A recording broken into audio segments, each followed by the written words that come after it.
உப்புமானாவே உங்க வீட்ல இருந்து எல்லாரும் ஓடுறாங்களா? நான் சொல்ற மாதிரி செஞ்சு பாருங்க. இனிமே உங்க வீட்ல டெய்லி உப்புமா மட்டும் தான் செய்வீங்க. என்னங்க எனக்கு ஒண்ணுமே புரியல. அதுதானப்பா எனக்கும் புரியல.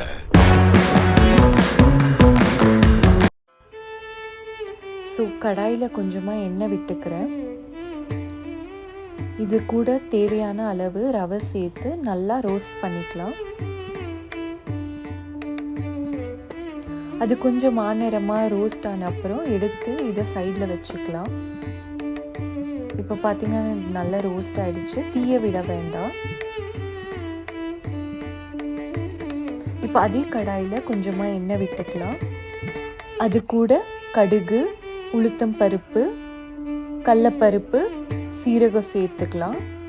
அப்படியே நறுக்கி வச்ச பச்சை மிளகாவும் கூட சேர்த்துக்கலாம். இப்போ நீட்டாக நறுக்கி வச்ச வெங்காயத்தை இது கூட சேர்த்துக்கலாம். சேர்த்துட்டு நல்லா வதக்கிக்கோங்க.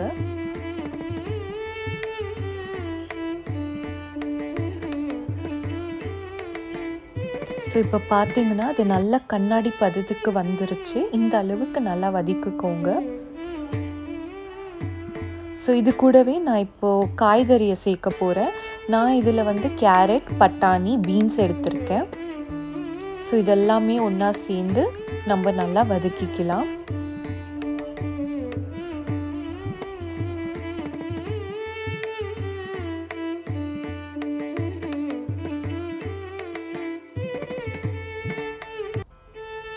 இப்போ நான் இது கூட தேவையான அளவு உப்பு சேர்த்துக்க போகிறேன். நான் இப்போ எடுத்துருக்கிறது pink salt, Himalayan pink salt. இது கூட ஒரு 2 சிட்டிகை மஞ்சள் சேர்த்துக்கலாம். நான் ஒரு சின்ன தக்காளி கட் பண்ணி சேர்த்துக்கிறேன்.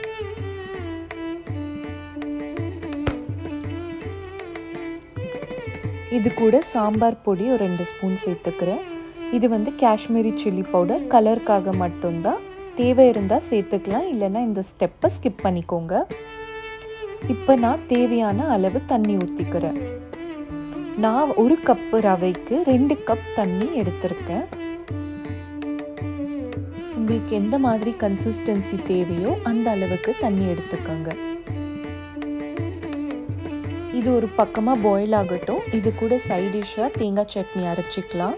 தேங்காய் சட்னிக்கு ஒரு சின்ன ஜாரில் பச்சை மிளகா 2 பல்லு பூண்டு, ஒரு 2 ஸ்பூன் கடலை, தேவையான அளவு துருவின தேங்காய், அப்புறம் உப்பு சேர்த்து தண்ணி ஊற்றி அரைச்சிக்கலாம்.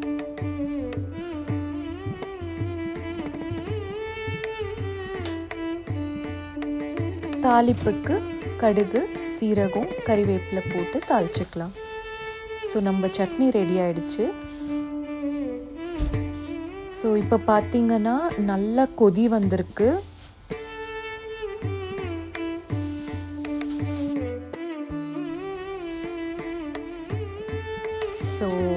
நல்லா இப்போ பாயில் ஆயிடுச்சு. இந்த ஸ்டேஜில் நம்ம ரோஸ்ட் பண்ணி வச்சிருக்க ரவையை சேர்த்துக்கலாம். மெல்லமாக சேர்த்து மெல்லமாக கலருங்க. அப்போ தான் உருண்டை கட்டாமல் இருக்கும்.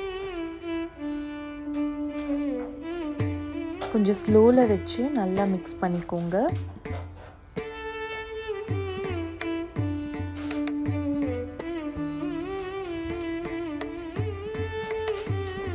வாவ், இப்போ பார்த்தீங்கன்னா நல்ல அல்வா மாதிரி நமக்கு உப்புமா ரெடி ஆயிடுச்சு.